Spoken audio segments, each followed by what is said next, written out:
இன்னொரு ஸ்கேம் கதை கேட்போமா? திடீர்னு நைட் ஒரு பொண்ணுக்கு கால் வருது.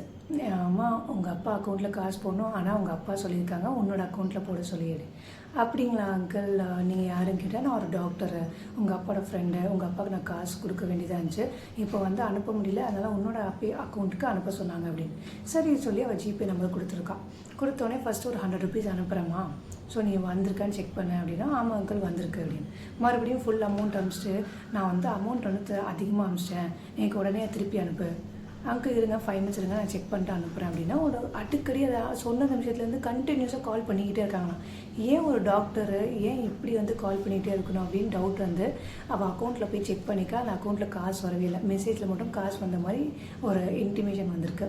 ஸோ இப்போயும் இந்த மாதிரி ஒரு ஸ்கேமாக இருக்குது. அவங்க காசே அனுப்பவே இல்லை, மெசேஜில் மட்டும் வந்திருக்கு. ஸோ யாராவது இப்படி கேட்டாங்கன்னா ஃபர்ஸ்ட் உங்கள் அக்கௌண்ட்டில் போய் செக் பண்ணி பாருங்கள். பேங்க் அக்கௌண்ட்டில் போயிட்டு உங்களோட ஆப்பில் போய் செக் பண்ணுங்கள், அந்த அமௌண்ட் வந்திருக்கா, ரிசீவ் ஆச்சா அப்படின்னு.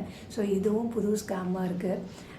சம்பாதிக்கிறதுக்கு இப்படி யோசித்தா பரவாயில்ல, சீட் பண்ணதுக்கு எப்படிலாம் யோசிக்கிறாங்கன்னு தெரியல. ஸோ பார்த்துருங்க, பத்திரமாங்க, காசு பத்திரம்.